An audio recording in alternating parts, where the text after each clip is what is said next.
السلام علیکم ورحمۃ اللہ وبرکاتہ۔ سورہ البقرہ کی اگلی آیت پڑھیں گے، آیت نمبر 136۔ بسم اللہ الرحمن الرحیم۔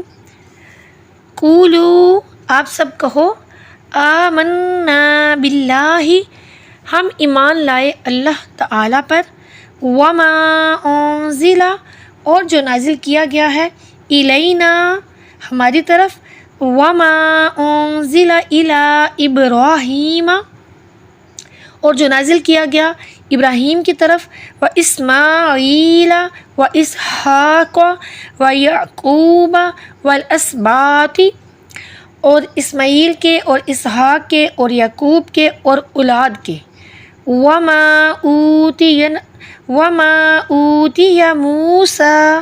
و عیسیٰ، اور جو دیا گیا موسیٰ اور عیسیٰ کو، وما اوتی النبیون من ربہم، اور جو دیا گیا سب نبیوں کو ان کے رب کی طرف سے، لا نفرق بین احد منہم، نہیں ہم فرق کرتے درمیان میں کسی ایک کے ان میں سے، وَنَحْنُ لَهُ مُسْلِمُونَ، اور ہم اس کے لیے فرما بردار ہیں۔ اس آیت کا بامحاورہ ترجمہ سن لیجئے۔ اے مسلمانوں، تم کہو، ہم اللہ پر ایمان لائے اور اس پر جو ہماری طرف نازل کیا گیا، اور اس پر جو ابراہیم، اسماعیل، اسحاق، یعقوب اور ان کی اولاد پر نازل کیا گیا، اور اس پر جو موسیٰ اور عیسیٰ کو دیا گیا، اور اس پر جو دوسرے نبیوں کو ان کے رب کی طرف سے دیا گیا۔ ہم ایمان لانے میں نبیوں میں سے کسی ایک میں بھی فرق نہیں کرتے، اور ہم اسی ایک رب کے فرما بردار ہیں۔ اب دیکھیے کہ پچھلی آیت میں حضور نبی کریم صلی اللہ علیہ وآلہ وسلم سے یہود و نصارہ جو ہیں ان کو جواب دلوایا گیا تھا کہ نبی صلی اللہ علیہ وسلم سے فرمایا گیا تھا کہ اے نبی صلی اللہ علیہ وسلم، آپ فرما دیجئے یہود اور نصارہ کو کہ ہم ملت ابراہیمی پر ہیں۔ وہاں پر نبی کریم صلی اللہ علیہ وسلم سے جواب دلوایا گیا، اور اب یہاں پر کسی قدر تفصیل کے ساتھ مسلمانوں سے جواب جو ہے وہ دلوایا جا رہا ہے۔ اسی لیے وہاں پچھلی آیت میں کل استعمال ہوا تھا، اور یہاں پر قولو یہ استعمال ہوا ہے۔ یوں سمجھ لیجئے کہ یہ والی جو آیت ہے گویا کہ پچھلی آیت کی تفسیر ہے۔ وہاں فرمایا گیا تھا کہ ہم دین ابراہیمی کی پیروی کرتے ہیں، اور اب بتایا جا رہا ہے کہ اس پیروی کے معنی یہ ہے کہ سب پیغمبروں کو مانتے ہیں۔ پچھلی آیت پر اہل کتاب جو ہیں وہ اعتراض کر سکتے تھے کہ تم نے یہودیت اور عیسائیت کو دائرہ ہدایت سے خارج کیا اور ان دونوں کو اشارتاً مشرک کہا۔ معلوم ہوتا ہے کہ تم شریعت موسوی اور عیسوی کے بھی منکر ہو، لہٰذا تم کافر ہو۔ اس آیت میں جواب دیا گیا کہ ہم ان کے اصلی دین کے منکر نہیں ہیں، اس کو حق مانتے ہیں، تمہاری ایجادات کے منکر ہیں، اور اسی کو شرک کہتے ہیں، یعنی کہ جو دین تم لوگوں نے ایجاد کیا ہے اپنی مرضی سے، اپنی طرف سے، تو ہم تمہارے اس دین کے منکر ہیں۔ پچھلی آیت میں بتایا گیا تھا کہ یہودیت کی طرف دعوت دیتے ہیں، اور اب فرمایا جا رہا ہے کہ کہہ دو ہم سارے پیغمبروں پر ایمان رکھتے ہیں، یعنی تم تو اپنے پیغمبروں کو قومیت کے لحاظ سے مانتے ہو کہ وہ اسرائیلی تھے اور غیر اسرائیلی تھے، اور انکار بھی کرتے ہو بعض پیغمبروں کا، لہٰذا جو تمہارا ایمان ہے اس میں نفسانیت کو دخل ہے۔ اور ہم جس پیغمبر کو مانتے ہیں ہم ان کو بھی مانتے ہیں، بلکہ سارے پیغمبروں کو مانتے ہیں، اس لیے کہ وہ اللہ کے بھیجے ہوئے اور صاحب معجزات ہیں، خواہ وہ اسرائیلی ہوں یا اسماعیلی ہوں یا کوئی اور ہوں۔ اب یہاں پر دیکھیں، اس آیت میں قولو استعمال کیا گیا، یہاں پر یہ تمام مسلمانوں سے خطاب ہے، یعنی کہ کہہ دیجئے، سارے مسلمانوں سے کہا جا رہا ہے کہ کہہ دو کہ ہم اللہ پر ایمان لائے، یا پھر یہ کہہ دو کہ ہم کفر نہیں کر سکتے اور تمہاری باتوں میں نہیں آ سکتے، کیونکہ ہم تقیہ باز نہیں ہیں، اپنے ایمان کا اعلان کرتے ہیں۔ اور ہو سکتا ہے کہ یہ خطاب جو ہے قولو کا یہ صحابہ سے ہو، یعنی اے صحابہ، تم دیوار اسلام کی پہلی اینٹ ہو، تو تم اپنے ایمان کا ان الفاظ میں اعلان کرو تاکہ تا قیامت مسلمان تمہاری طرح ایمان لائیں۔ تم تمام مسلمانوں کے معلم ہو، اور سب جو ہیں وہ تمہارے شاگرد ہیں۔ اور یہ بھی ہو سکتا ہے کہ یہ خطاب جو ہے یہ یہود و نصارہ سے ہو، یعنی کہ اے یہودیوں یا اے عیسائیوں، تم لوگوں کو یہودی عیسائی بنانے کی کوشش نہ کرو۔ پھر آگے اس آیت میں آمنا باللہ، ہم تو اللہ پر ایمان لائے، نہ کہ اپنے نفس اور خواہشات پر، لہٰذا اس کی ساری کتابوں اور سارے پیغمبروں کو مانیں گے، مگر ہاں ان میں بعض سے افضل ہیں، اور ہماری کتاب ساری کتابوں کی جامع کتاب ہے، لہٰذا پہلے وما انزل الینا، اس پر ایمان لائے جو ہم پر اتارا گیا، یعنی اس پر ایمان لائے جو ہم پر اتارا گیا۔ اگرچہ قرآن کا جو نزول ہے وہ آہستگی سے ہوا، مگر چونکہ رمضان المبارک یا شب قدر میں ایک دم بھی اترا ہے، اس لیے یہاں پر انزلہ فرمایا گیا، یعنی ایک دم اتارا گیا۔ اگرچہ قرآن حضور نبی کریم صلی اللہ علیہ وسلم پر آیا، مگر چونکہ وہ ہمارے مولا ہیں اور ہم ان کے غلام ہیں، اور محض ہماری ہی ہدایت کے لیے آیا، نہ کہ ان کی، وہ تو پہلے سے ہی ہدایت پر تھے، تو یہ ہماری ہدایت کے لیے آیا، اس لیے فرمایا گیا الینا، کہ ہم سب کی طرف پھرو۔ وہ آگے فرمایا گیا کہ وما انزل الی ابراہیم، اس پر بھی ایمان لائے جو کہ ابراہیم علیہ السلام پر اتارا گیا، کیونکہ ان کا دین ہمارے دین کے مشابہ ہے۔ اب یہاں پر دیکھیے کہ حضرت ابراہیم علیہ السلام جو ہیں ان پر کوئی کتاب نہیں نازل کی گئی تھی، بلکہ ان پر 10 صحیفے جو ہیں وہ نازل ہوئے تھے، اسی لیے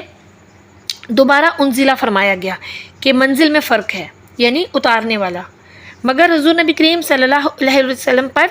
جو ہے وہ کتاب اتاری گئی، اور ان پر صحیفے، اور حضرت اسماعیل علیہ السلام، حضرت اسحاق علیہ السلام، حضرت یعقوب علیہ السلام، ان تمام حضرات پر علیحدہ کتاب یا صحیفے نازل نہیں کیے گئے تھے۔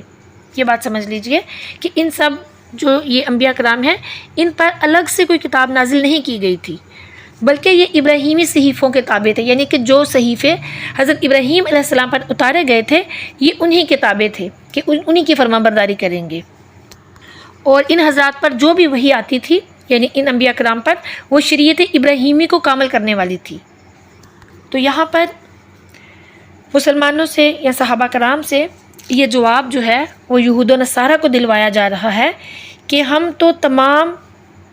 نبیوں کو مانتے ہیں اور ان پر جو کتابیں نازل ہوئیں ان کو بھی مانتے ہیں۔ آیت کے اگلے حصے میں والاسباطی، یہ سبت کی جمع ہے، یہ لفظ جو آیا ہے اسبات، یہ سبت کی جمع ہے، جس کی لغوی معنی ہے شاخوں والا درخت۔ اصطلاح میں خاندان اور قبیلے کی سبت اسی لیے کہتے ہیں کہ وہ بھی ایک شخص سے پھیلتا ہے، پھر اس کو سبت کہنے لگے، جو قبیلے کا اصل اور قبیلہ اس کی نسل سے، اسی لیے حضرت امام حسن اور امام حسین رضوان اللہ علیہ مجمعین جو ہیں ان کو سبتین کہتے ہیں، کہ وہ حسنی اور حسینی سیدوں کے اصل ہیں۔ قرآن پاک میں جو اسبات کا لفظ ہے وہ حضرت یعقوب علیہ السلام کے بیٹوں کو کہا جاتا ہے، ان کے بارے میں آیا ہے، کیونکہ ان میں سے ہر ایک قبیلے کا جد امجد بنا، اور وہی یہاں پر مراد ہے، یعنی کہ ان کے جو 12 بیٹے ہیں وہ حضرت یعقوب علیہ السلام کے جو 12 بیٹے تھے ان کے بارے میں قرآن پاک میں اسبات کا جو لفظ ہے وہ آیا ہے۔ حضرت یوسف علیہ السلام کی جو نبوت ہے وہ قطعی اور یقینی ہے، یعنی حضرت یوسف علیہ السلام جو ہے وہ نبی تھے، لیکن جو دوسرے سارے حضرت یعقوب علیہ السلام کے بیٹے ہیں ان کے بارے میں اختلاف ہے، بلکہ صحیح روایت یہ ہے کہ وہ نبی نہیں تھے، ان کی یعنی نبوت میں اختلاف ہے، اور صحیح یہ ہے کہ وہ نبی نہیں تھے۔ پھر چونکہ یہاں پر جو مسلمان ہیں ان کی طرف سے جواب دلوایا جا رہا ہے، اور یہ جواب کن کو دلوایا جا رہا ہے؟ یہود و نصارہ کو۔ تو نیز حضرت موسیٰ علیہ السلام اور حضرت عیسیٰ علیہ السلام جو ہیں وہ عظیم الشان پیغمبر ہیں، تو اس لیے فرمایا گیا وَمَا أُوتِيَ مُوسَىٰ وَعِیسیٰ، کہ ہم اس پر بھی ایمان لائے جو ان پیغمبروں کو دیا گیا، چونکہ انہیں توریت اور انجیل یہ جو کتاب کی شکل میں دی گئی تھی حضرت موسیٰ علیہ السلام اور حضرت عیسیٰ علیہ السلام کو، تو اس کے علاوہ اور بھی بہت سے بڑے بڑے معجزات جو ہیں وہ ان کو عطا کیے گئے تھے، تو اس لیے یہاں پر انزلہ نہیں فرمایا گیا، یہاں پر اوتیہ فرمایا گیا۔ تو یہاں پر فرمایا جا رہا ہے کہ ہم ان پر بھی ایمان لاتے ہیں، یعنی کہ ہمارا ایمان حضرت ابراہیم یا حضرت یعقوب علیہ السلام تک محدود نہیں ہے، بلکہ ہم حضرت عیسیٰ علیہ السلام، حضرت موسیٰ علیہ السلام اور اس کے علاوہ جتنے بھی نبی اور رسول اللہ عز و جل نے بھیجے ہم ان سب پر ایمان لاتے ہیں۔ پھر ساتھ میں فرما دیا کہ اے اسرائیلیوں، تم ایمان لانے میں اسرائیلی اور غیر اسرائیلی پیغمبروں میں فرق کرتے ہو، لیکن ہم کیا کرتے ہیں؟ لا نفرق بین احد منہم، کہ ہم ایمان لانے میں کسی میں بھی فرق نہیں کرتے کہ تمہاری طرح بعض نبیوں پر ایمان لے آئیں اور بعض پر نہ لے کے آئیں، بلکہ ہم سب کے سب نبی جو کہ اللہ عز و جل نے بھیجے ان سب پر ایمان رکھتے ہیں۔ اور پھر ساتھ ہی فرما دیا وَنَحْنُ لَهُ مُسْلِمُونَ، ہم تو رب کے فرما بردار ہیں نہ کہ اپنے نفس کے۔ تو جو ہمارے رب کا حکم ہے جس وقت بھی ہوگا، جس پیغمبر پر جس زبان میں وہ آئیں گے، تو ہم ہمارے سر آنکھوں پر ہیں اور ہم اپنا سر تسلیم خم کر دیں گے اس حکم پر۔ خلاصہ تفسیر جو ہے وہ یہ ہے کہ فرمایا جا رہا ہے کہ مسلمانوں، تمہیں یہود و نصارہ جو ہیں وہ نفسانیت سے اپنے اپنے دینوں کی طرف بلاتے ہیں جن دینوں میں ان کے نفس کو دخل ہے۔ تم انہیں جواب دو کہ ہمارا ایمان تو اللہ پر ہے اور قرآن مجید پر ہے جو تمام شریعتوں کی جامعہ اور تمام کی اصل ہے، کہ جس کا ماننا سب کا ماننا ہے۔ ہم اللہ پر اور اپنی کتاب پر بھی ایمان لائے اور جو نبیوں کے جد امجد سیدنا ابراہیم علیہ السلام ہیں ان پر بھی ایمان لائے اور ان کے بیٹے سیدنا اسماعیل علیہ السلام پر بھی ایمان لائے اور اسرائیلی پیغمبروں کے والد ماجد سیدنا اسحاق علیہ السلام اور ان کے فرزند حضرت یعقوب علیہ السلام اور ان کے سارے فرزندوں پر جو اترا، اور ان کتب اور معجزات وغیرہ کو بھی جو بھی نازل کیا گیا ان تمام پیغمبروں پر، ان سب کو ہم دل سے مانتے ہیں، اور جو حضرت موسیٰ علیہ السلام اور حضرت عیسیٰ علیہ السلام کو جو بھی دیا گیا اس کو بھی مانتے ہیں۔ اور یہ بھی فرمایا کہ ہم تمہاری طرح نہیں ہیں کہ بعض پیغمبروں کو مان لیں اور بعض کا انکار کر دیں۔ ہم پیغمبروں میں فرق نہیں کرتے، جس کو چاہا مان لیا اور جس کو چاہا نہ مانا، ایسا نہیں کرتے۔ ہم تو اپنے رب کریم کے مطیع ہیں، اس کے فرما بردار ہیں، اپنے نفسوں کے مطیع نہیں ہیں۔ اب یہاں پر خیال رکھیں کہ انبیاء کرام میں تفریق کی 3 صورتیں ہیں۔ ایک کہ نبیوں میں فرق کہ بعض کو مانے بعض کو نہیں، جیسے کہ یہودیوں کا طریقہ تھا، اور دوسرا فرق کہ ان کی نبوتوں میں فرق ہے کہ بعض کو اصلی نبی مانے اور بعض کو عارضی۔ یہ دونوں تفریقیں جو ہیں یہ کفر ہے۔ ہاں ان کے مراتب میں فرق ہے، یہ تیسرا جو فرق ہے کہ مراتب کا جو فرق ہے، تو یہ تفریق رکن ایمانی ہے۔ جس طرح کے سارے قرآن پاک پر ایمان ہے مگر بعض آیتیں بعض سے افضل ہیں، اور اسی طرح سارا کعبہ قبلہ ہے مگر رکن اسود اور رکن یمانی افضل ہیں۔ سارے ماہ رمضان پر ہمارا اعتقاد ہے مگر شب قدر باقی اوقات سے افضل ہے۔ پھر جیسے ہم سب انبیاء کو مانتے ہیں، فرق نہیں کرتے، ایسے ہی ہم اولیاء اللہ، صحابہ کرام اور اہل بیت اطہار کو بھی مانتے ہیں، ان میں بھی فرق نہیں کرتے۔ ہاں لیکن ان کے مراتب جو ہیں ان میں فرق کے قائل ہیں کہ کسی کے کون سے مراتب ہیں، کسی کے کون سے مراتب ہیں، یہ اللہ عز و جل نے بتایا ہے۔ اب اس آیت کے جو فائدے ہیں، جو سبق ہمیں ملا اس آیت سے، وہ یہ ہے کہ رب کا ماننا آسمانی کتاب کے ماننے پر موقوف نہیں ہے، بلکہ ایمان باللہ سارے پیغمبروں اور کتابوں کے ماننے کی اصل ہے۔ یعنی کہ جو ایمان ہے ہمارا وہ کیا ہے؟ اللہ اور اس کے پیغمبروں کو ماننا اور اس کی کتابوں کو ماننا۔ یہاں پر اس آیت میں دیکھیں تو جو ایمان ہے اس باللہ کو ساری کتابوں کے ماننے سے پہلے بیان کیا گیا، یعنی ہم نے پیغمبروں اور کتابوں کو خدا کے لیے ماننا ہے، اور اس لیے کہ وہ خدا کے بھیجے ہوئے ہیں۔ خدا کو اس لیے نہیں مانا کہ نبی نے فرمایا، اسی لیے نبوت سے بے خبر رہنے والے پر بھی خدا کا ماننا ضروری ہے۔ یہ بات بالکل ضروری ہے اور یہ درست ہے کہ نبی خدا کی ذات اور صفات کو ظاہر کرتے ہیں، تو پیغمبروں سے خدا کا پہچاننا ایسا ہے جیسے کہ دھوپ سے آفتاب کا۔ یہ بہت باریک فرق ہے۔ خیال رکھیں کہ جیسے حضور نبی کریم صلی اللہ علیہ وسلم اور ان کے بتائے ہوئے قاعدوں سے مشائخ کو پہچاننا، پھر بذریعہ مشائخ بارگاہ نبوت تک پہنچے، جن صوفیہ نے فرمایا کہ میں خدا کو بھی اسی لیے مانتا ہوں کہ وہ رب محمد صلی اللہ علیہ وسلم ہے، یعنی کہ وہ حضور نبی کریم صلی اللہ علیہ وسلم کا رب ہے، یا جنہوں نے کہا کہ اگر پروردگار بشکل مصطفیٰ صلی اللہ علیہ وسلم تجلی فرمائے تب میں اسے پہچانوں، تو ان سب کا ہی یہی مطلب ہے۔ اسی طرح قرآن پاک میں بھی فرمایا گیا، بار بار